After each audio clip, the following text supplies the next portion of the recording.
గ్రహించవలసిన తీరులో గ్రహించి సదవగాహన చేసుకుని వాటిని మా జీవనములలో ఆపాదించుకొని నిజాయితీ తోడను నిర్మల ప్రేమ తోడను వాటిని ఆచరించులాగున మా అందరినీ ఆశీర్వదించు. అట్టి ఆచరణీత జీవన శైలిలో జీవించున్నట్లు మా అందరినీ అనుగ్రహించు. అవతార్ మెహర్ బాబా కీ జై. అవతార్ మెహర్ బాబా కీ జై. అందరికీ ప్రేమపూర్వక జయబాబాలు. ఈ రోజు కూడా ప్రీతమ మెహర్ బాబా మనకి అంతేకాకుండా మరో 2 శుభమాలికలు, అంటే నిన్నటి వరకు మనం 182 శుభమాలికలు చెప్పుకున్నాం. ఈరోజు బాబా 2 ఇచ్చారు. అవి 183, 184. ఆ 2 గానం చేసుకొని ఆ సాహిత్య విలువలు తెలుసుకొని మనం ముందుకు ప్రయాణం చేద్దాం. ఇంతటి సదవకాశాన్ని ప్రతిరోజు కూడా మనకు ఆయన ప్రేమతో ఇస్తున్నందుకు ఆ ప్రభువుకి, ఆ సనాతనుడికి, ఆ సర్వేశ్వరుడికి, ఆ సర్వోన్నతుడికి మనందరి తరపున 100,000,000 కోటి పాదాభివందనాలని సమర్పిస్తూ ఇప్పుడు మనం శుభమాలికలు 183, 184లో ముందుగా 183 చెప్పుకుంటున్నాం. పురోగతి క్రమములు ఆధ్యాత్మిక ప్రగతి సాధించి ఉంటే, పురోగతి క్రమంలో ఆధ్యాత్మిక ప్రగతి సాధించి ఉంటే సంస్కార బంధనాలవి తొలగించు సద్గురువు ఆనాడు. సంస్కార బంధనాలవి తొలగించు సద్గురువు ఆనాడు. ఇది 183. ఇప్పుడు 184. నిద్రస్థితిలోన నరుడు అనంత సత్యంతో ఏకమవుతాడు. నిద్రస్థితిలోన నరుడు అనంత సత్యంతో ఏకమవుతాడు.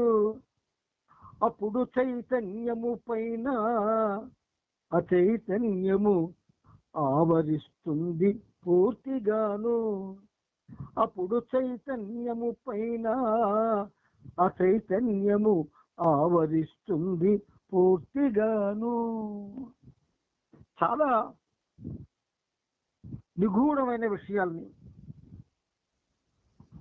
బాబా మన మీద ప్రేమతో, అత్యంత ప్రేమతో ఆయన తెలియజేస్తూ ఉన్నారు. పరిణామ క్రమంలో పురోగతిలో ఉన్నటువంటి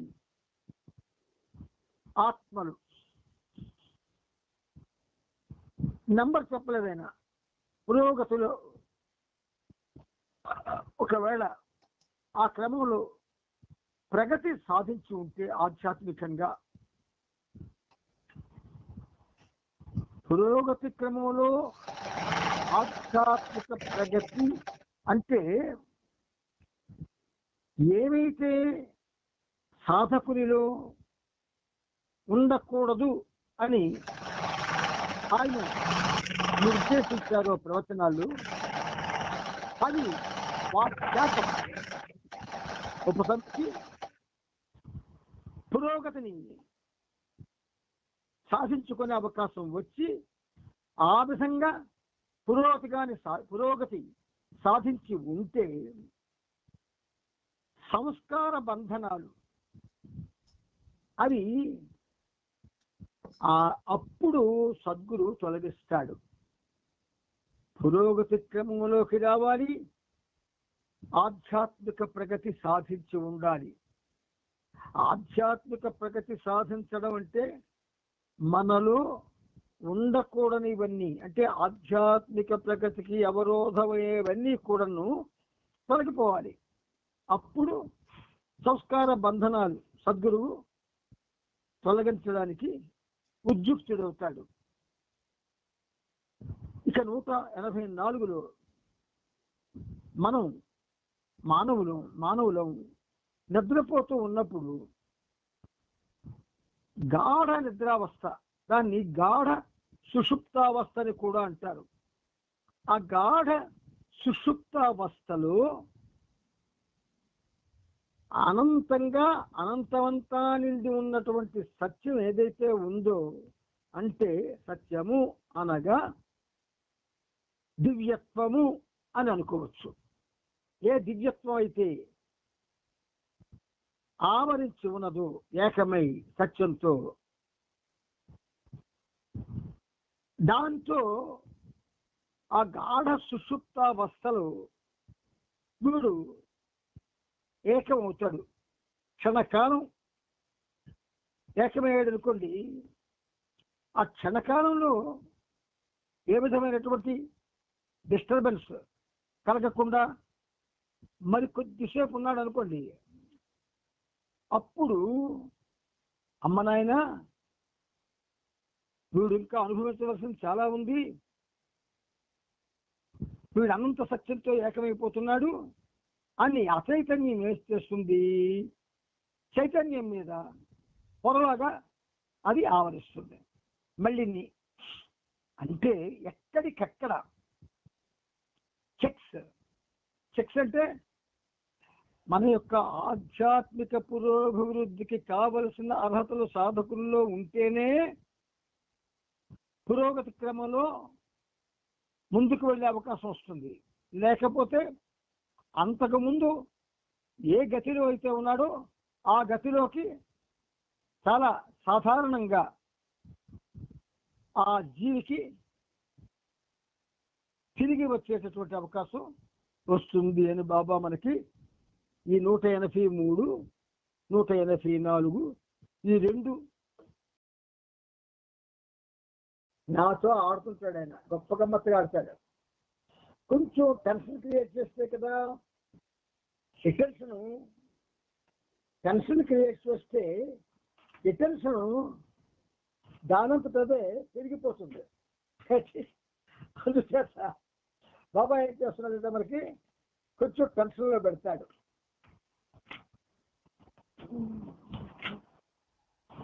బాబా బాబా బాబా అలవి పెట్టేసావా నాకు ఇప్పుడు నువ్వు? బాబా ఏమయ్యా అలవి పెట్టావు నాకు? ఎందుకు కలర్ పెట్టావు నాకు?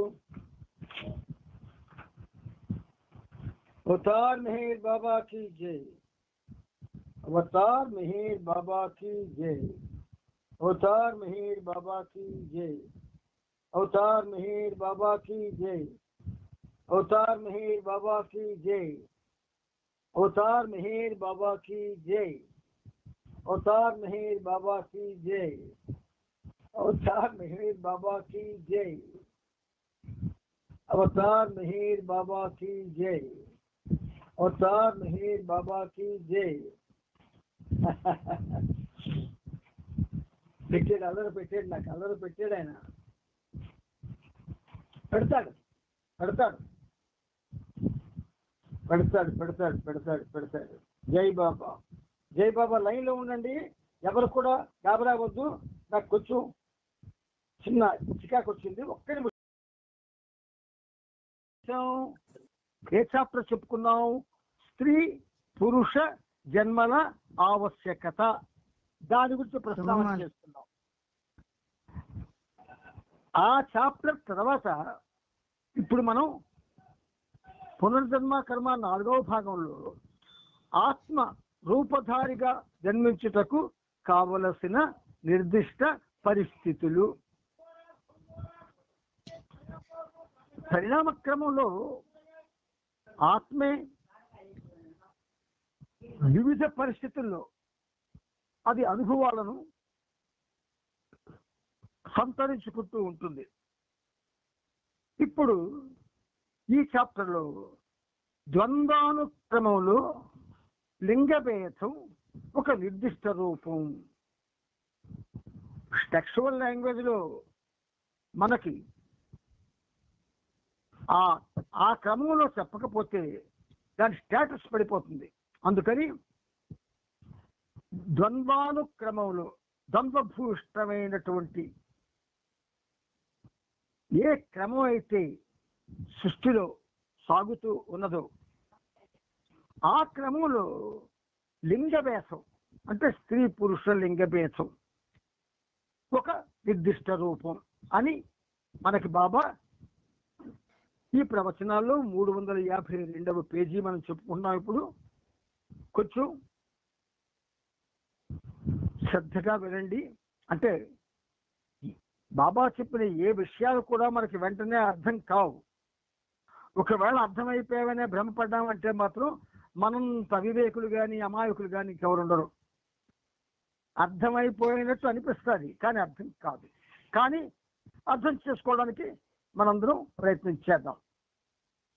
ద్వంద్వ స్థితిలోని అన్ని రూపాలకు లేక పరిణామానికి అతీతుడు, అనంతుడు, నిరాకారుడు, లింగరహితుడు, అవిభాజ్యుడును అయిన భగవంతునిలోని ప్రత్యేగాత్మ యొక్క ఆదియు మూలమును నెలకొని ఉన్నాయి. ముందు బాబా యొక్క స్టేటస్, ఆ స్పిరిచువల్ స్టేటస్ ఎలా వివరిస్తున్నారో చూడండి. భగవంతుడు ఈ ప్రయాణం ఆయనే మానవ రూపంలో సాగిస్తూ ఉన్నప్పటికీ యుగ యుగాలుగా మానవ రూపంలో ఆయన పరిమితుడు, భగవంతుడిగా అపరిమితుడు. మరి ఆ భగవంతుడు మానవ రూపంలో ప్రయాణం సాగించి ప్రతి దాని యందు కూడా శ్రద్ధ వహించి ఏకాగ్రతతో అన్ని తన యొక్క స్మృతిలో ఉంచుకొని ఆధ్యాత్మిక ప్రయాణం సాగించవలసి ఉంటుంది. అంచేత పరిణామానికి అతీతుడు, పరిణామ క్రమానికి అతీతుడు భగవంతుడు, అనంతుడు, నిరాకారుడు, లింగరహితుడు, అవిభాజ్యుడును అయిన భగవంతునిలోనే, ఆ భగవంతునిలోనే ఆయన యొక్క క్యారెక్టర్స్ అన్ని ఇప్పుడు మనం ప్రస్తావన చేసుకున్నాం. పరిణామానికి అతీతుడు, అనంతుడు, నిరాకారుడు, లింగరహితుడు, అవిభాజ్యుడును అయిన భగవంతునిలోనే ప్రత్యేగాత్మ యొక్క, ప్రత్యేగాత్మ అంటే బిందువాత్మ, మానవాత్మ, దాని యొక్క ఆదియు మూలమును నెలకొని ఉన్నాయి. ఎక్కడ? ద్వంద్వ స్థితిలో. ఎప్పుడైతే ఆది లేని అంతంలో, అంతం లేని ఆదిలో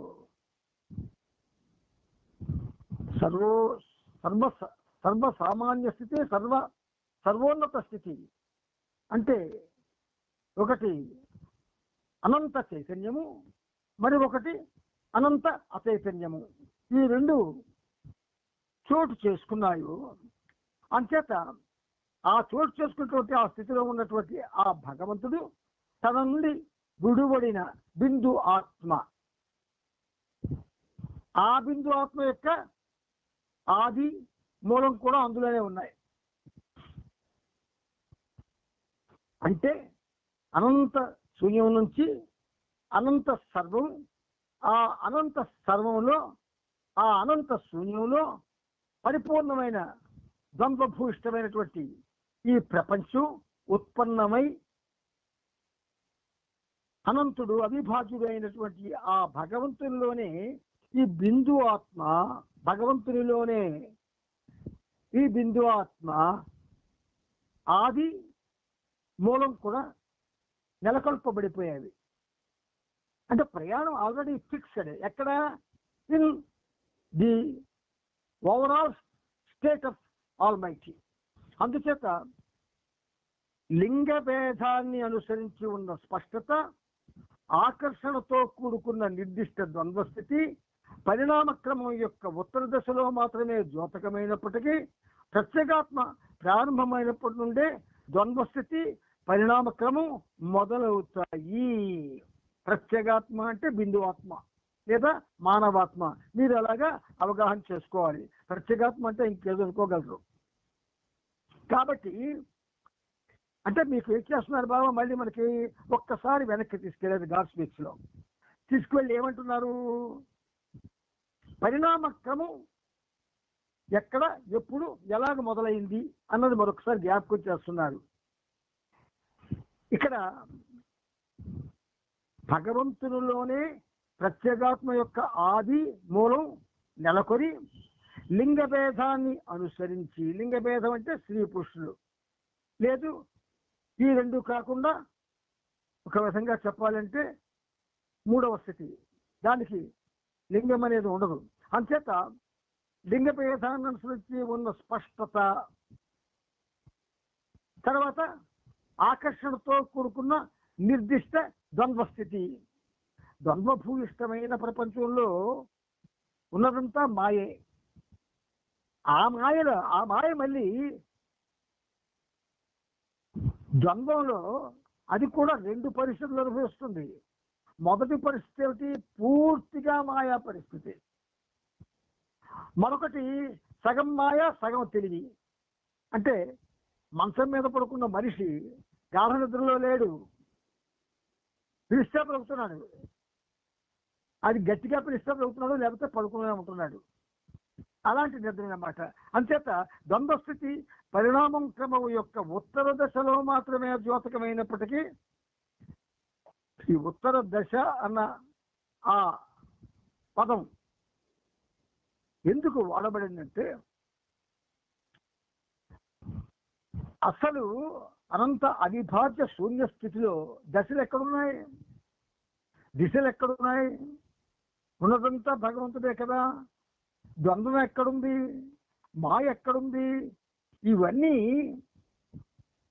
ఎప్పుడైతే బిందు ఆత్మ దాని యొక్క చైతన్యంతో, బిందు ఆత్మలో చైతన్యం ఉంది కదా, చాలా చాలా అరుదుగా ఉంది, లేటెంట్గా ఉంది. అంచేత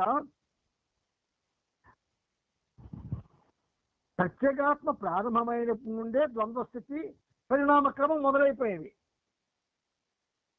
ఇది మనకు తెలియదు.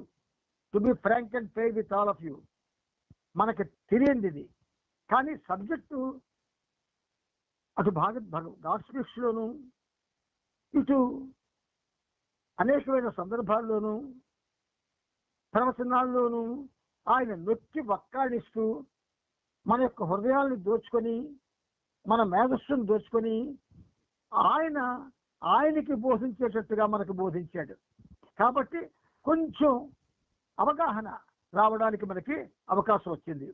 అంతగా వికసించకపోయినా చైతన్య కేంద్రం వ్యష్టి కర్తగాను, వ్యష్టి అంటే లేనిది, లేనిది కర్తగాను, చుట్టూ ఉన్న పరిసరాలన్నీ వస్తువులు ఏవైతే ఉన్నాయో అది వస్తు జగత్తుగాను రూపుదాల్చిన వెంటనే ద్వంద్వస్థితి కూడా తన ఉనికిని సంతరించుకుంటుంది. అంటే బిందు ఆత్మ. ఇది కొంచెం మనకి అర్థం కాని సృష్టి, కానీ పెద్ద అర్థం కాని సబ్జెక్ట్ కాదు. ఎందువల్ల, సృష్టికి ముందు ఏముంది? శూన్యం. ఆ శూన్యంలో ఏం జరిగింది? భగవంతుడు తనను తాను తెలుసుకోవడానికి ఒక ప్రయత్నం చేశాడు.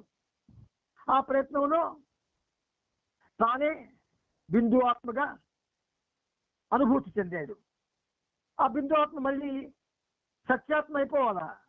కాబట్టి ద్వంద్వ ప్రపంచం, మాయ, సంస్కారాలు, వాటికి సంబంధించిన ఆవశ్యక అంశాలు అన్నీ కూడా ఉత్పన్నమై భగవంతుడే మానవుడిగా తన ప్రయాణాన్ని ప్రారంభించాడు. మనం లేము. ప్రారంభిస్తే అప్పుడు ఏమైంది? వెంటనే బిందు ఆత్మగా ఉన్నటువంటి మానవాత్మ రూపంలో ఉన్నటువంటి భగవదాత్మ, వీటి ప్రయాణం స్టార్ట్ అయ్యింది. అయితే ఉనికిని అన్నిటికీ ఉనికొచ్చింది.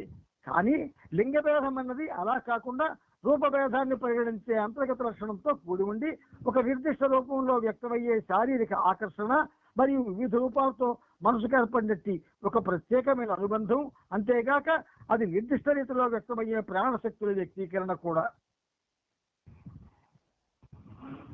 బిందు ఆత్మ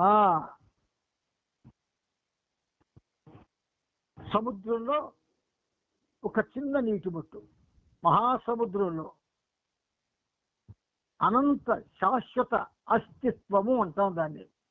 ఆ అనంత శాశ్వత అస్తిత్వం అనే మహాసముద్రంలో బిందు ఆత్మలుగా, వాటిని బుడగలను కూడా ఒక చోట బాబా సంబోధించారు. ఆ బిందు ఆత్మలు కోట్లాది కోట్లు ఎలాగొచ్చాయి? తనని తాను తెలుసుకోవాలనే ఇచ్ఛ, స్వీయ ఇచ్ఛ భగవంతునిలో చోటు చేసుకున్నందువలన ఆ ఇచ్ఛకి అనువుగా కోటాను కోట్ల బిందు ఆత్మలు ఒకేసారి బయటికి చిమ్ముకొచ్చాయి. అందుకే గమ్మత్తుగా రాయిస్తాడు, ఆనాటి పాటలో ఓ ఆనాటి పాటలో అహమంకురించింది, ఆనాటి పాటలో అహమంకురించింది, అందాలు చిమ్ముకొని అల్లుకొని పోయింది. చక్కని ఉదాహరణ ఏంటంటే, మనం సముద్రం దగ్గరికి వెళ్ళి నిలబడితే ఉవ్వెత్తున ఒక కెరటం కానీ ఒక 15-20 మీటర్లు మీదకి వస్తే ఆ కెరటం చివరిలో మొత్తం దాని ఉపరితలం నుంచి కొన్ని లక్షల బిందువులు బయటకు వస్తాయి. అలా ఏమైంది? అహం ఏమై and the only one that exist అని ఆన్సర్ వచ్చింది. ఏమై అన్న ప్రశ్నకి I'm only one that exist వచ్చింది ఆన్సర్. ఈ ప్రశ్నకి ఆ సమాధానం చోటు చేసుకునే ఒక లిప్త కాలంలో కోటాను కోట్ల బిందు ఆత్మలు బయటికి చిమ్ముకొచ్చేసాయి. అందాలు చిమ్ముకొని అల్లుకొని పోయాయి. అల్లుకుపోయావి బిందు ఆత్మలు విశ్వాత్మ నుంచి విడివడి విస్తృతంగా అల్లుకుపోయేవి. అంచేత జగత్తుగాను రూపుదాల్చిన వెంటనే ద్వంద్వస్థితి కూడా ఉనికిని సంతరించుకొని లింగభేదం ఏంటైంది? రూపభేదాన్ని అనుసరించి అది చోటు చేసుకుంటుంది. స్త్రీలింగం, పూలింగం అంటే స్త్రీలింగం, పురుషలింగం, నపుంసకలింగం, ఈ మూడు కూడా లింగభేదంలో ఉన్నాయి. ఈ బిందువుల్లో ఇటువంటి బిందువులు కూడా ఎలాగొచ్చాయి? నిర్దిష్ట రూపంలో అంతర్గత లక్షణంతో ఈ లింగభేదం అనేది వివిధ రూపాలతో మనస్సుకు ఏర్పడినట్టు ఒక ప్రత్యేకమైన అనుబంధం, అంతేగాక అది నిర్దిష్ట రీతిలో వ్యక్తమయ్యే ప్రాణశక్తుల వ్యక్తీకరణ కూడా.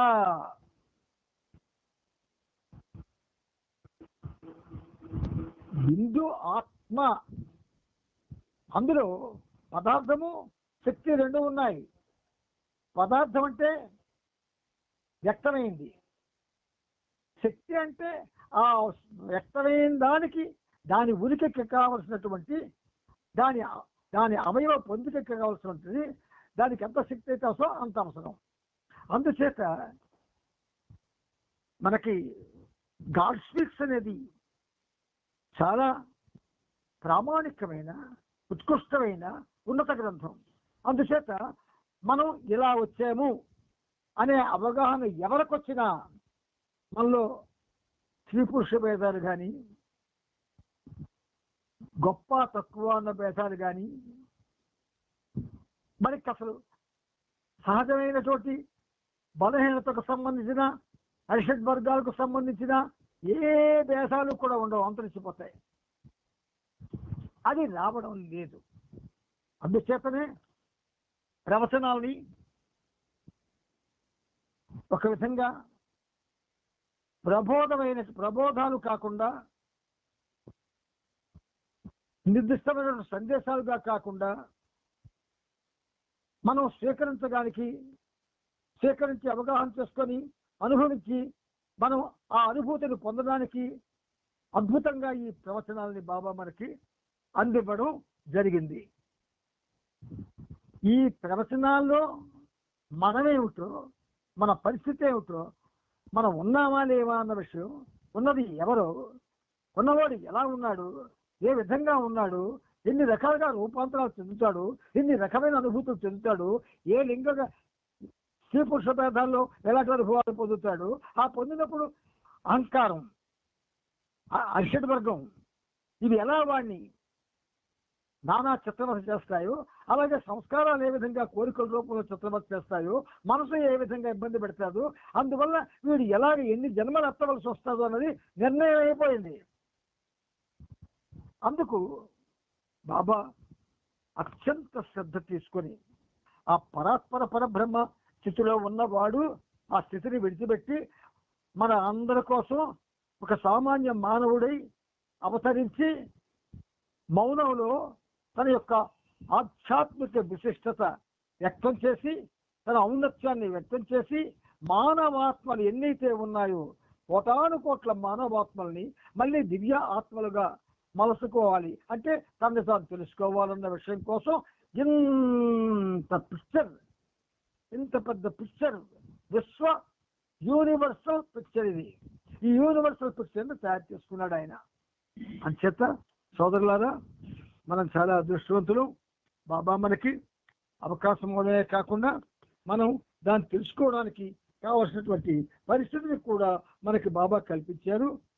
ఆ పరిస్థితిని మనం ఒక విధంగా మనకి బాబా కలిగించిన మంచి పరిస్థితి అనే ఉద్దేశంతో దాన్ని మనం సద్వినియోగం చేసుకోగలిగితే మన యొక్క ప్రయాణం కొంచెం ముందుకు వెళ్ళే అవకాశం వస్తుంది.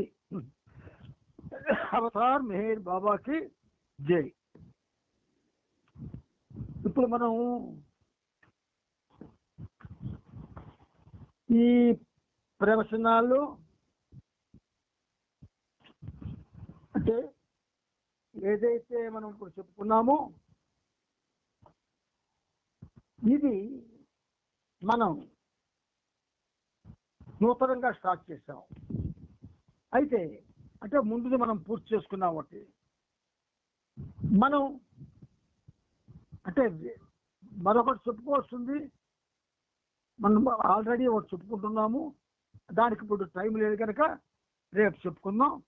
ఇప్పుడు మనం అద్భుతమైనటువంటి మెహర్ బాబా చరిత్రలోకి ప్రయాణం సాగిస్తూ ఉన్నాము. మెహర్ బాబా యొక్క అద్భుతమైన చరిత్ర మనం ప్రభు చరిత్రం 8వ భాగంలో 3444వ పేజీలో ఆపుకున్నాం. ఇక్కడ చూడండి, అక్కడ బాబా ఫోటో కూడా ఉంటుంది. 3444వ పేజీలో 1948 ఫిబ్రవరి 20 నాడు ఖర్దా పట్టణంలో పేద గ్రామీణుల పాదాలు కడుగుతున్న బాబా. పేద గ్రామీణుల పాదాలు కడుగుతున్న బాబా. ఆయన పేదవాళ్ళకి, కుష్ఠరోగులకి, మస్తులకి, పురోగతి చెందిన ఆత్మలకి, ఇలా చాలా మందికి ఆయన కాళ్ళు కడిగి పాదాభివందనం చేస్తూ ఉంటే ఈ కార్యక్రమం మీద మనకు అవగాహన ఏమైనా ఉందా, ఎప్పుడైనా ప్రశ్నించుకున్నామా? చాలా మంచి సబ్జెక్ట్ ఇది. కానీ ఈ సబ్జెక్టు మనకి చెప్పుకోవడానికి టైం ఉంది. ఇప్పుడు చెప్పుకోవడం వల్ల మనకు పూర్తిగా మన యొక్క మనసు స్వీకరించదు. కాబట్టి ఈ పుస్తకంలో మనం ఈ 3440 పేజీలు ఎక్కడ ఆపుకున్నామో ఆ తర్వాత మళ్ళీ ఏముందో అది చదువుకోవడానికి మనం ప్రయత్నం చేద్దాం. 2 రోజుల తర్వాత ఫిబ్రవరి 18న అహ్మద్ నగర్కి పశ్చిమంగా 25 మైళ్ళ దూరంలో ఉన్న పార్నేరు అనే గ్రామానికి బాబా వెళ్ళారు. ఇక్కడ ఒక పాఠశాల భవనంలో కార్యక్రమాన్ని నిర్వహించారు. బాబా 6000 మంది పేదవారి పాదాలు కడిగి ప్రసాదాన్ని 606 మందికి పంచిపెట్టారు. 28 మందికి తలా ₹1 చొప్పున ఇచ్చారు. ఒక వ్యక్తికి మాత్రం బాబా 2 ఆర్నేరుకు చెందిన ఒక వృద్ధ స్త్రీ పాదాలను బాబా కడుగుతుండగా ఒక వయసు మళ్ళిన ఆయన ఆంగ్లంలో జస్ట్ లైక్ జీసస్ క్రైస్ట్, యేసుక్రీస్తు మాదిరిగానే అన్న మాటలను వినిపించింది. 3వ పేదల కార్యక్రమం అహ్మద్ నగర్కి ఆగ్నేయంగా 70 మైళ్ళ దూరంలో ఉన్న ఖార్దా అనే పట్టణంలో ఫిబ్రవరి 20వ తేదీన జరిగింది. ఇక్కడ కూడా 1010 మంది పేద గ్రామస్తులతో కార్యక్రమాన్ని జరిపించడానికి ఒక పాఠశాల భవనాన్ని వినియోగించారు. బాబా పేదవారి పాదాలను కడిగి ఒక్కొక్కరికి ప్రసాదాన్ని ఏకాంతంగా ఇచ్చారు. 98 మందికి తలా ₹1 చొప్పున ఇచ్చారు. 13 మందికి తలా ₹2 చొప్పున ఇచ్చారు. 4వది చివరి అయిన పేదల కార్యక్రమం అనుకున్నట్టుగా జరగలేదు. ఫిబ్రవరి 22 ఆదివారం నాడు వీసాపూర్లో ఈ కార్యక్రమం జరగవలసి ఉంది. వీసాపూర్ ఒక పాత సైనిక స్థావరం. ఇండియా పాకిస్తాన్ విభజన తర్వాత మత కల్లోలాలు చెలరేగాయి. వేలాది ప్రజల జీవితాలు నాశనం అయిపోయాయి. లక్షలాది శరణార్థులు దేశంలోకి రాసాగారు. వీసాపూర్ శరణార్థుల శిబిరంగా మారిపోయింది. అయితే అనుకున్న రోజున ఈ 1000 మంది శరణార్థులతో బాబా తన కార్యక్రమం తలపెట్టారు. బాబా ఆ రోజు తెల్లవారుజామునే అహ్మద్ నగర్ నుండి దక్షిణంగా 25 మైళ్ళ దూరంలో ఉన్న వీసాపూర్ ఇరిగేషన్ బంగ్లాకు బయలుదేరారు. బాబా అక్కడికి చేరుకున్న తరువాత తమ పాదాలను ఒక సాధు పుంగవుడు కడగనున్నాడని అక్కడ ఉంటున్న శరణార్థులు తెలుసుకొని దానికి వాళ్ళు ఇష్టపడకుండా తమ వ్యతిరేకతను వెలుగుచ్చారు. బాబాకు ఈ విషయం తెలియజేశారు. వాళ్ళంతా మేము ఆయన పాదాలను కడుగుతాం, కానీ ఎన్నటికీ మా కాళ్లను ఆయన చేత కలగనివ్వం అని చెప్పారు. గతంలో బాబా ఇటువంటి కార్యక్రమం ఎప్పుడు చేసినా ప్రసాదం పుచ్చుకున్న వారి కాళ్ళు ఎవరు కడుగుతారు అన్న విషయం తెలియజేసేవారు కాదు. శరణార్థుల వైఖరి విన్న బాబా అసంతృష్టి చెంది కార్యక్రమాన్ని రద్దు చేసుకుని అహ్మద్ నగర్కి తిరిగి వెళ్ళిపోయారు. ది వీసాపూర్ సేవా సమితి ఒక సాంఘిక సేవా సంస్థగా పనిచేస్తుంది. ప్రసాదపు మూటలన్నింటినీ ఈ సేవా సమితికి అందజేసి యోగ్యులైన వారికి పంచమని చెప్తూ ఆ శరణార్థుల శిబిరానికి బాబా విరాళంగా ₹500 ఇచ్చారు. ఫిబ్రవరి 22న అహ్మద్ నగర్కి తిరిగి వచ్చి బాబా సాయంత్రం ఐస్ ఫ్యాక్టరీ బంగ్లాలో పురుష మండలితో అన్ని విషయాలు చర్చించారు. వారి సంభాషణ కొనసాగుతూ ఉండగా అవతారుని ప్రకటీకరణ విషయం చర్చకొచ్చి బాబా అక్కడున్న వారిని నాలోని ఏ అంశం నా అవతార తత్వానికి 100% రుజువుగా పరిగణిస్తున్నారు అని అడిగారు. డాక్టర్ ఘనీ, ఢాకే పాల్కర్, రంజు అబ్దుల్లా, నారిమన్ దాదా చాంజీ ఇతను అప్పుడప్పుడు అహ్మద్ నగర్ వస్తుంటాడు. వారి అభిప్రాయాలను వ్యక్తపరిచారు. తరువాత బాబా ఇలా వివరణ ఇచ్చారు. ఇక్కడ అవతార్ మెహర్ బాబా మేనిఫెస్టేషన్ ఒక పుస్తకం వచ్చింది మనకి. అది మనం ఆల్రెడీ కొంత చదువుకొని అర్థం కాలేదని ఆపుకున్నాం రాజా సెంటర్లో. అంటే కొంచెం ఆయన ఆవిష్కరణ కదా, ఎంతో గాఢంగా ఏకాగ్రతతో ఉంటే కానీ కొన్ని అర్థం కావు. మనకన్నీ అర్థం అవ్వాలి అని రూల్ లేదు, కానీ అర్థం మనకు అవ్వాలి అని బాబా ఉద్దేశించారు. కాబట్టి ఇప్పుడు మళ్ళీ ఈ కార్యక్రమాన్ని ఆయన తలపెట్టారు, సహజీవనమని. నా అవతార ఆవిష్కార సమయంలో మానవ జాతి భూకంపం వంటి పెద్ద విఘాతాన్ని ఎదుర్కొంటుందని మీరు చెబుతుంటారు. అదే సమయంలో నేను వివిధ ప్రదేశాల్లో ఒకేసారి నా భౌతిక రూపంలో కనిపిస్తానని కూడా అంటారు. కానీ అటువంటి ఆలోచనలు లేవి అవతార ప్రకటీకరణను 100% రుజువు చేయలేవు. అవతారంలో విశ్వ యావత్తు ఇమిడి ఉంది.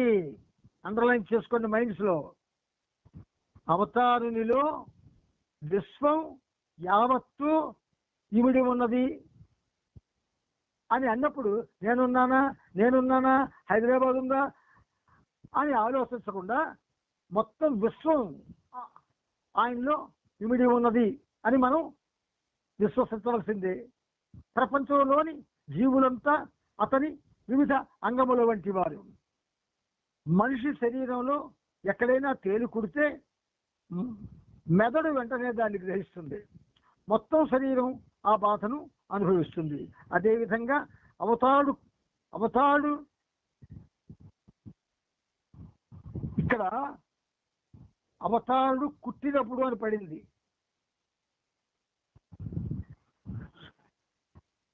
ఇది పుట్టినప్పుడు అని చదువుకోండి. అంటే ప్రకటీకరణ గావించినప్పుడు అంటే పుట్టినప్పుడు. ఇక్కడ కూ పడ్డది, పూ అని సరిచేసుకోండి. అవతారుడు పుట్టినప్పుడు సృష్టిలోని సర్వజీవులు ఆ ప్రభావాన్ని అనుభవిస్తారు. ఆ విధంగా ఈ భూమిపై అవతార సాన్నిధ్యాన్ని, తేలుకాటును అంటే ప్రకటీకరణను ఈ స్థూల భూమికలో ఉన్న ప్రతి జీవి అనుభవిస్తుంది. 24 గంటలు సూర్యుడు ప్రకాశిస్తూ చీకటన్నదే లేకుండా సూర్యుని ఉనికిని ఎవరు గుర్తించరు. అసలు చీకటి అనేదే లేకుంటే సూర్యకాంతిని కాంతిగా గుర్తించడం జరగదు. చీకటి తర్వాత ఉదయించిన సూర్యుని కాంతి వలన ఆ సూర్యుని విలువను ప్రజలు గ్రహించగలరు. తేలుకాటును చీకటి రాత్రికి ప్రతీకగా పరిగణించడం జరుగుతుంది. ప్రళయాన్ని గురించి గని ఆలోచిస్తూ పెద్ద సంఖ్యలో జరిగే వినాశనాన్ని, ప్రపంచం లయం కావడాన్ని కూడా అంధకారానికి అర్థంగా చెబుతారు అన్నాడు. బాబా నవ్వి, మీరంతా బ్రాకెట్లో అక్కడ ఉన్న వాళ్ళని అర్థం నారీమన్, ఢాకే, కాక్ సాహెబ్, బాబాదాస్, ఆది సీనియర్, కాకాబారియా, రంజు ఈ ప్రపంచ ప్రళయం అనే విషయాన్ని గుర్తుంచుకోండి అని చెప్పారు. ఇంకా చెబుతూ బాబా అక్షర ఫలకంపై చూపిస్తూ అవతార ప్రకటీకరణ తర్వాత మానవులు తమ తమ గ్రాహక శక్తికి అనుగుణంగా అవతారుని దివ్యకాంతిని వివిధ స్థాయిల్లో గ్రహించగలుగుతారు. అవతారుని యొక్క ప్రకటీకరణ ఇంకా పూర్తిగా జరగలేదు. ఇంచేత ఆయన ఈసారి తన యొక్క రాకని ఒక ప్రత్యేక స్థాయిలో తీసుకొచ్చాడు. ఆయన ప్రపంచానికి తన యొక్క అవసరం, తన యొక్క ప్రమేయం ఎంత ఉన్నతంగా అందవలసి ఉన్నదో అంత ఉన్నతంగా ఆయన ఇవ్వడం కోసం ఇప్పటికే ప్రయత్నం చేస్తూనే ఉన్నారు బాబా. బహిరంగ ప్రదేశంలో ఉన్నవారు సూర్యకాంతిని పూర్తి స్థాయిలో అనుభవిస్తారు. గొడుగు వేసుకున్నవారు తక్కువ స్థాయిలో అనుభవిస్తారు. బయటకు రాకుండా ఇళ్లలోనే ఉన్న వారికి మరింత తక్కువగా సూర్యకాంతి లభిస్తుంది. Manifestation of the avatar. Baba వచ్చారు. మనందరం ఎలా మాట్లాడతామంటే బాబా గురించి, మేము బాబాను చూసామండి, విజయవాడ వస్తారు కదా, అప్పుడు చూసామండి అంటే ఏదో నా ఫ్రెండ్ని చూశానండి, మా నాన్న చూశానండి, మా అక్క చూశానండి అన్నట్టుగా మాట్లాడేస్తాం మనం చాలా తేలిగ్గా. The status of Avatar is very different. అది మన స్థాయికి అందేది కాదు, ఆవిష్కరణ. సూర్యుడు తెల్లవారి ప్రతిరోజు ఉదయిస్తున్నాడు. సూర్య లేచిపోయి ముందుగా సూర్య ఆవిష్కరణని అనుభవిస్తాము, ఆనందిస్తామని ఎవరైనా లేచి ప్రయత్నం చేస్తున్నారా? ఒకవేళ ప్రయత్నం చేస్తే కష్టం, చూడడం కష్టం. అందుచేత దీని అర్థం ఏమిటంటే కోరికలని వాళ్ళకి బాబా స్పష్టంగా చెప్తున్నారు చూడండి. దీని అర్థం ఏమిటంటే కోరికలనే తమ ఇళ్లలో తలుపులు బంధించుకున్న వాళ్ళకి సూర్యకాంతి కొంచెం కూడా లభించదు. ఇది అర్థం కానిదేమీ లేదు. ప్రతి వాళ్ళం కూడా కోరికలతో సతమతం అయిపోతూ ఉన్నాం. ఆ కోరికలు రావడానికి కారణం ఏంటి? మన అవసరాలు. అవసరాలంటే అవసరాలు ఏవి అవసరాలు ఏవి కోరికలు అని మనం వాటిని ఒకసారి అవి ఇవి చర్చించుకుంటున్నామేంటి? లేదా మనకు అవసరాలు కోరికలే, కోరికలు అవసరాలే. అందువల్ల ఏమైంది? మనలాంటి వాళ్ళకి సూర్యకాంతి అంటే అవతారుని యొక్క ఆవిష్కరణ కొంచెం కూడా లభించదు.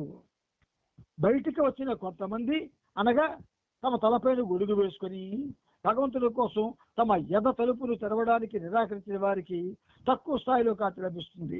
పవిత్రమైన వాంఛలతోనూ తెరిచిన హృదయంతోనూ ఉన్నవారు అవతారం రాకతో వెలుగొందే పూర్ణకాంతుల్ని అనుభవించగలరు. ఎవరికి? తెరచిన హృదయంతో ఉన్నవారు, పవిత్రమైన వాంఛలు. అసలు మనకి కోరికల్లో పవిత్రమైన కోరికలు, పవిత్రం కాని కోరికలు, అపవిత్రమైన కోరికలు, పనికి మాలిన కోరికలు, ఇవన్నీ మనకి ఒకదానికి ఒకటి మధ్య ఉన్నటువంటి ఆ వ్యత్యాసాలు మనకేమైనా ఎప్పుడైనా ఊహించుకుంటున్నామేంటి? కోరికల గురించి ఆలోచిస్తూ అసలు కోరికల గురించి ఆలోచించడానికి టైం ఎక్కడిది? ద్వంద్వ ప్రపంచంలో, మాయాభూషమైన ప్రపంచంలో మనకున్న పరిస్థితులతో సతమతం అయిపోతూ లేనివి కావాలనుకునేవి తక్కువ వస్తే విచారించేస్తూ ఇలా అనేకమైనటువంటి సమస్యలతో సతమతం అయిపోతున్నాయి. మనం అవతారాన్ని ఆవిష్కరణ, ఆ ఆవిష్కరణలో ఉన్న రహస్యాలు, ఆ ఆవిష్కరణలో దాని యొక్క ఉద్దేశం ఇవన్నీ మనకేం తెలుస్తాయి? అయినా గని అడుగుతున్నాను మనందరి బాబాకి, గని అడుగుతున్నారు బాబాని, మేము కాంతి ప్రభావాన్ని అనుభవిస్తామా లేదా అని గని అడిగాడు. అంటే మనందరి తరపున బాబా హాస్య ధోరణిలో బదులిస్తూ మీ అవతారుని పద్ధతిని ఒకసారి తిలకించండి. ఈ అవతారుని పరిస్థితిని ఒకసారి చూడండి. నేను అహ్మద్నగర్లో ఉంటున్నా. రాత్రి పడుకునేందుకు అంత దూరం సింపుల్గా వెళ్తున్నాను. దీనిని మీరు ఆకలించుకోగలిగితే మీరు ఆ కాంతిని పొందగలుగుతారు అని ఒక చిన్న క్లూ ఇచ్చారు ఆయన. ఆ వెంటనే ఏరిచ్ పెండు జగన్ వచ్చారు. పింపలగాంలో నిర్వహించబోవు వేదల కార్యక్రమం కోసం పింపలగాం ఆ పరిసర గ్రామాల్లో ఉన్న పేదవారిని పాసలు పెట్టమని ఏరిచ్ పెండు జగన్ కాకాబారియాకు బాబా సూచించారు. 2 రోజుల తర్వాత ఫిబ్రవరి 24న ఏరిచ్ పెండు జగన్ కాకా పింపలగాం కాంపౌండ్లోనికి 840 మంది పేదవారిని తీసుకొచ్చారు. అక్కడ బాబా ఎప్పట్లాగే ఆ పేదవారి పాదాలు కడిగి ఒక్కొక్కరికి జొన్నలు గుడంతో కట్టుకున్న మూటను అందజేసే పని ప్రారంభించారు. ఆ గుంపులో ఒక వృద్ధుడు అతడు చూడడానికి 80 ఏళ్ల వాళ్ళ కనబడుతున్నాడు. కానీ ఆ వృద్ధుడు తన వయసు 130 ఏళ్ళని గొప్పగా డంబాలు చెబుతున్నాడు. బాబా అతనికి ప్రసాదం కోసం అందివగా అతను బాబా వైపు తిరిగి బాబాను ఆశీర్వదించాడు. చూడండి, కార్యక్రమం అంతా అయ్యాక బాబా సరదాగా చిరునవ్వు చిందిస్తూ ఆ ముసలాయన ఉద్దేశించి, చాలా కాలం నుంచి నన్ను ఆశీర్వదించడానికి ఎవరు దొరుకుతారా అని ఎదురు చూస్తున్నాను, చివరికి ఈనాటికి నా కోరిక ఫలించింది అని చెప్పాడు. ఎంత నటిస్తాడో చెప్పలేదు బాబా. హైదరాబాద్ లో ఉండగా బాబా ఫిబ్రవరి 26వ తేదీ ఉదయం తన 40 రోజుల ఉపవాసాన్ని విరమించారు. బాబా సమక్షంలోనే బాబా ఎదురుగా కూర్చొని కొద్దిగా ఆహారం తీసుకొని నీళ్లు, డాక్టర్ ఘని కూడా తమ 27 రోజుల పాక్షిక ఉపవాసాన్ని విరమించారు. కాకబరియా కాళీమామ బాబాతో మాట్లాడి తమ 25 రోజుల మౌన దీక్షను విరమించారు. ఇది ఇలా ఉండగా సింపుల్ గాను కొత్తగా నిర్మించిన భవనానికి నీళ్ల పైపులు విధించడంలో బాబీ బిజీగా ఉన్నాడు. బాబా ప్రతిరోజు వెళ్ళి మరి ఇంకా తొందరగా వినిపించమని ఒత్తిడి చేసేవారు. ఒకసారి పాద్రీని ఏడిపిద్దామని, ఇక్కడ పనిచేస్తున్న కూలీల విషయంలో జాగ్రత్తగా ఉండు, వాళ్ళకు రోజు పని ఇస్తున్నాం, రోజు పనిని పూర్తిగా వాళ్ళ చేత చేయించాలి అన్నారు బాబా. తనకి చేతనైనంత వరకు వారి చేత పని చేస్తున్నానని పాద్రి సమాధానం ఇచ్చాడు. అయితే ఇక్కడ ఎందుకు చూస్తున్నావు, ఈ పని తొందరగా పూర్తి చేయాలని నేను నీకు చెబుతూనే ఉన్నాను, నువ్వు ఇలా సోమరిలా ఏమి చేయకుండా తిరుగుతూ ఉంటే ఈ పని ఎప్పటికి పూర్తవుతుంది అని బాబా అడిగాడు. పాద్రి విసురుగా వెళ్ళిపోయాడు. 5 నిమిషాలకు బాబా పాద్రిని పిలిచి అదే విమర్శ మరొకసారి వినిపించి పాద్రిని పంపించేశారు. మళ్ళీ కొన్ని నిమిషాల తర్వాత పాద్రి కోసం కబురు పంపించారు. చేసిన ఎగ్జాంపుల్ని మరొకసారి గుర్తు చేసుకుపోయి పనిచేసుకోమని చెప్పి బాబా పాద్రిని విమర్శించారు. ఇలాగే రోజు చాలా సార్లు జరిగింది. ఇక పాద్రి కమాయించుకోవడానికి విధంగా రెచ్చిపోయి, ఇలాగే మీరు నన్ను అదే పనిగా పిలుస్తూ ఉంటే నేను ఎలా పనిచేయించుకుంటా చెప్పండి అన్నాడు. చిన్న చూస్తూ, పాద్రి నువ్వు ఓడిపోయావు, నీ కోపం వస్తుందా లేదా అని ఎదురు చూస్తూ గమనిస్తున్నాను. నీ కోపం రానే వచ్చింది, ఇదేమి చిన్న విషయం కాదు, నీవు ఇంకా కోపాన్ని నిగ్రహించుకోవడం నేర్చుకోలేదని స్పష్టమవుతుంది. కోపాన్ని నియంత్రించగలగడం చాలా పెద్ద విషయం. అందుచేత ఇప్పటి నుంచి ఈ కోపం విషయంలో జాగ్రత్తగా ఉండు. ఈ సైతాన్ని నీలోని ఉద్దేశం పైన దాడి చేయి నీకు అని బాబా సలహా ఇచ్చారు. సైతాన్ డెవిల్ అంటే బాబా ఉద్దేశం కోపమే. బాబా కోపానికి డెవిల్ అని పేరు పెట్టారు. ఇప్పుడు మనం ఎవరు కోపగించుకున్నా దెయ్యాలతో సమానం. ఎందుకంటే పాద్రికత గొప్ప వాళ్ళం కాదు కదా. మనం కోపానికి డెవిల్ అని పేరు పెట్టారు బాబా. మనలో ఒకవేళ ఎవరైనా కోపం ఉన్న వాళ్ళు ఉంటే దయచేసి డెవిల్తో మాత్రం స్నేహం చేయొద్దు. పురుష మండలిలో కోపిష్టి పాద్రి ఒక్కడే కాదు. అయితే ఆత్మ సంయమనం గురించి నొక్కి చెప్పడానికి ప్రభువు పాద్రిని ఉదాహరణగా తీసుకున్నారు. ఇక్కడ 2 ఫోటోలు ఉన్నాయి చూడండి. 3449 పేజీలో 1948 మార్చి 1వ తేదీన పూనానగరంలో ఒక వీధి ప్రక్కన శాస్త్రీ ఖేర్ అనే బస్సును సాగత్యం చేస్తున్న బాబా. ఆ బస్సు పేరు శాస్త్రీ ఖేర్. అతనితో సాంగత్యం బాబా చేస్తున్న ఫోటోల్ని అక్కడ వేశారు. మన సబ్జెక్టులోకి వస్తున్నాం. 1948 మార్చి 1వ తేదీ సోమవారం నాడు కారులో పూనా వెళ్ళి శాస్త్రీ ఖేర్ అనే పురోగతి చెందిన బస్సుతో బాబా సాంగత్యం చేశారు. ఇతడు మంచి దృఢకాయుడు, నగ్నంగా ఉంటాడు. సెంట్రల్ మార్కెట్ రోడ్డు ఇతని నివాసం. తన చుట్టూ పెద్ద పెద్ద మూటలతో చిరిగిన గుడ్డ చిరికలు డబ్బాలు పెట్టుకుని కూర్చుంటాడు. పాచిపోయిన ఆహారాన్ని పారవేస్తే దాన్ని తింటుంటాడు. శాస్త్రీ ఖేర్తో సాంగత్యం తరువాత బాబా అదే రోజు రాత్రికి తిరిగి అహ్మద్ నగర్ వచ్చేశారు. విశాఖపూర్ కార్యక్రమం రద్దు కావడం వల్ల అహ్మద్ నగర్కి ఉత్తర దిశగా 15 మైళ్ళ దూరంలో ఉన్న వాంబోరి గ్రామానికి బాబా మార్చి 7వ తేదీ ఆదివారం వెళ్ళారు. అక్కడ 600 మంది స్త్రీ పురుషుల కాలు కడిగి వాటిపై తమ సరస్సును ఇచ్చారు. 583 మందికి జన్మల ప్రసాదంగా వస్త్రంలో కట్టిన మూటలను అందజేశారు. 50 మందికి తలా ₹1 చొప్పున, ఇద్దరికి ₹2 చొప్పున ఇచ్చారు. ఆ విధంగా బాబా 3వ దశ కార్యక్రమం ఆ సమయానికి పూర్తి చేశారు. 4000 మందికి పైగా పేదలు నిరాశ్రయులు అయిన గ్రామస్తులు దైవీ మానవుని ప్రత్యక్ష స్పర్శతో ప్రయోజనాన్ని పొందారు. ఈ సమయంలో ఏరిచ్ యువతల్లి కొడుకు దాది కేరావాలా 20 ఏళ్ళు, ఆయనకి బ్యాచులర్ ఆఫ్ అగ్రికల్చర్ డిగ్రీ తీసుకొని ఒకరోజు బాబా వద్దకు వచ్చాడు. నేను ఇప్పుడు ఏం చేయాలి అని బాబాని అడిగాడు. ఆయన ఏం డిగ్రీ తీసుకున్నాడు? వ్యవసాయంలో డిగ్రీ తీసుకున్నాడు. నా వ్యవసాయాన్ని చెయ్యని చెప్పారు బాబా. నా వ్యవసాయాన్ని చెయ్యి అని బాబా చెప్పారు. దాదీకి అర్థం కాలేదు. ఎలా అని అడిగాడు. మాటలా వెళ్ళి నా కేంద్రం వద్ద వ్యవసాయం చెయ్యి. ఇలా చేయడం వల్ల నా వ్యవసాయం ఎలా జరుగుతుందో నీకు తెలుస్తుంది అని బాబా చూపించారు. సూరత్కు చెందిన శతాబ్దీ వకీల్తో పాటు దాదీని మాండ్లా పంపించారు. అక్కడున్న వ్యవసాయ క్షేత్రంలోని భూమిలో 1 సంవత్సరం పాటు సాగు చేశాక బాబా ఉద్దేశం ఏమిటో దాదీ గ్రహించాడు. తరచుగా అతనికి ఆదేశాలు పంపిస్తూ బాబా అదే పనిగా దాదీని విసగించేవారు. బాబా ఆదేశాలను దాదీ తక్షణం అమలు చేయాలి. అన్ని సమయాల్లోనూ బాబా ఆదేశాలను పాటించడమే బాబా వ్యవసాయాన్ని చేయడమని దాదీ అప్పుడు అర్థం చేసుకున్నాడు. చాలా గమ్మత్తుగా ఉంటాయి బాబా విధానాలు. మనం అదృష్టవంతులు.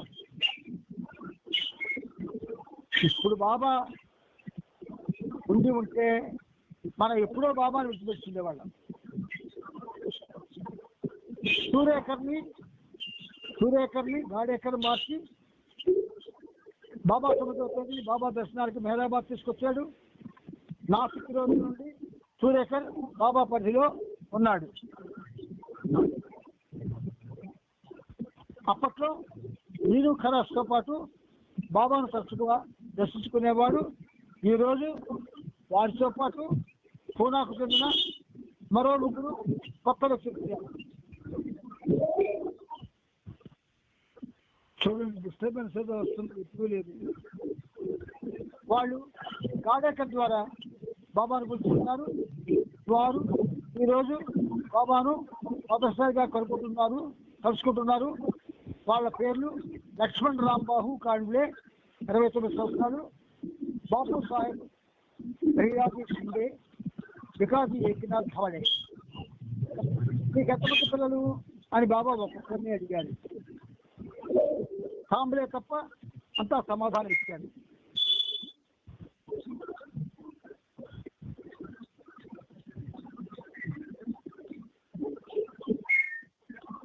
చూడండి కొంచెం డిస్టర్బెన్స్ వస్తుంది.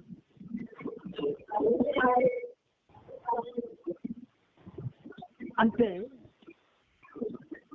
మనం మౌనానికి ప్రతిరోజు ప్రాధాన్యత ఇస్తున్నాం. మనం ఇవ్వడం కాదు, ఆయన మనం మౌనంగా ఉండేటట్టు ఆయనే చేస్తున్నాడు.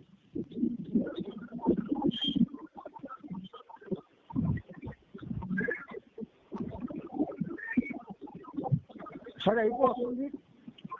కొంచెం సిద్ధంగా ఉండడానికి ట్రై చేయండి. మీకు ఎంతమంది పిల్లలు అని బాబా ఒక్కొక్కరిని అడిగారు. కాంబ్లే తప్ప అంతా సమాధానం ఇచ్చారు. బాబా అతని యువకుడికి ఇలా అడిగారు, మీరేం మాట్లాడేందుకు, మీకు పిల్లలు లేరా? లేరు బాబా, నాకు సంతానం లేదని బదులిచ్చాడు. నీకు ఒక బిడ్డ కావాలా అని బాబా అడిగారు. అలాగే నీ ఇవ్వాలంటే మాకు ఒక బిడ్డనివ్వు అని సమాధానం ఇచ్చాడు. బాబా అతనికి పిల్లల్ని గురించి అన్ని ఆలోచనలను మానేసి కేవలం నన్ను గురించి ఆలోచించు, నీకు నా ప్రసాదం ఇదని చెప్పారు. పోలీస్ సభలు పెట్టారు. లంచాలు తీసుకునేందుకు రికార్డు. నీవు లంచాలు తీసుకుంటావా అని బాబా అతన్ని అడిగారు. అవును తీసుకుంటాను బాబా అని నిజాయితీగా ఒప్పుకున్నాడు. ఎన్నో ఏళ్ళుగా నీవు నా పరిధిలో ఉన్నావు, ఇంకా లంచాలు స్వీకరిస్తున్నావా? ఇలాంటి భ్రష్టాచారం ఎన్నటికీ మంచిది కాదు. లంచగొండుతనాన్ని పూర్తిగా విడిచిపెట్టు అని బాబా చెప్పాడు. ప్రతి విషయంలో కూడా బాబా యొక్క పరిపూర్ణమైన ఇన్స్ట్రక్షన్స్ మనకున్నాయి. బాబా వాక్యాన్ని సూర్యేకర్ స్వీకరించాడు. తన ప్రవర్తనను మార్చుకుంటానని వాగ్దానం చేశాడు. బాబా గాడేకర్ దగ్గర తిరిగి, నీవు నీ భార్య గుణసాయితో పోట్లాడతావా అని సరదాగా అడిగారు. నేను ఎప్పుడూ పోట్లాడను బాబా, ఆమె నాతో పోట్లాడుతుంది అని రెడ్డి చెప్పాడు. ఆమె నీకు ఓర్మని నేర్పుతుంది, నీవు ఆమెకు రుణపడ్డావు. బాబా అప్పుడు షిండే వ్యాపారాన్ని గురించి అడిగి చిత్తచ్చుకోడు, నీ పైన నాకు ఉన్నాను అని చెప్పాడు. ఆ సమావేశం తర్వాత అందరూ పూనాలోని తమ ఇళ్లకు వెళ్ళిపోయారు. క్రమక్రమంగా షిండే వ్యాపారం బాగా వృద్ధి చెందింది. అతను క్రమక్రమంగా పూనాలో పెద్ద వ్యాపారం అయ్యాడు. కానీ ఏళ్లు గడుస్తున్నా కాంబ్లే దంపతులకు సంతానం కలగలేదు. 1952లో మరొకసారి కాంబ్లే బాబాను దర్శించుకున్నాడు. అప్పుడు బాబా, నీ ఇప్పుడైనా తండ్రి అయ్యావా అని అడిగాను. లేదు, ఇంకా సంతానం కలగలేదు బాబా అని కాంబ్లే దిగులుగా సమాధానం ఇచ్చాడు. నా మీద నీకు నమ్మకం లేదా?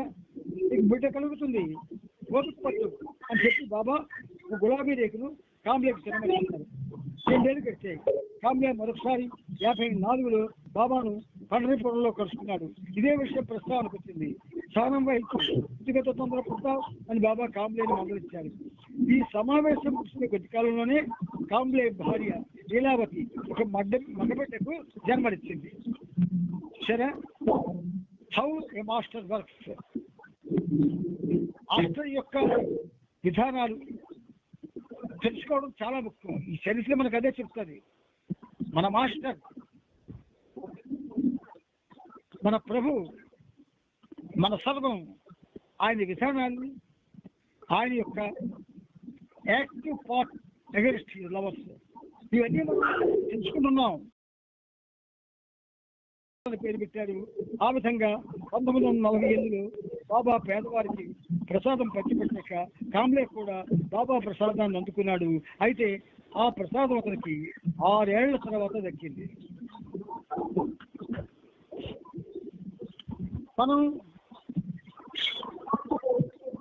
మనం బాబా ప్రేమికులుగా చలామణి అవుతున్నాం. కానీ మనలో ఇంకా అందరికీ కావాలి. కావాలి డిసిప్లిన్. ఈ స్పిరిచువల్ డిసిప్లిన్ అనేది నిరంతరం బాబాతో ఉంటేనే వస్తుంది. ఆ నిరంతరం బాబాతో ఉండడానికే ఈ సహజీవనం మనకి ఒక చక్కని ఉపాధి అయింది. 60 నిమిషాలు ఆయనతో ఉండే అవకాశం మనకి ఇచ్చేదంటే ఏమనుకుంటున్నారు మీరు? ఈ 60 నిమిషాలు మనతో బాబా ఉంటున్నారు. లేకపోతే ఆయనే లేకపోతే ఈ పనిముట్టు మీకు ఏమీ చెప్పలేడు. కనుక ప్రియమిత్రులారా, ఈ సహజీవన కార్యక్రమం మన యొక్క ఆధ్యాత్మిక ప్రగతికి దోహదపడవచ్చు. ఎవరెవరి యొక్క బాబా మీద ఉన్నటువంటి ప్రేమ, ఏకాగ్రత, నమ్మకం, వాటి యొక్క స్థాయిని బట్టి ఎవరెవరు ఏ విధంగా ప్రభువుకి దగ్గర కాగలమో ఆ దగ్గర కాగలిగే పరిస్థితులు మనకు వస్తే తప్పకుండా మనం కూడా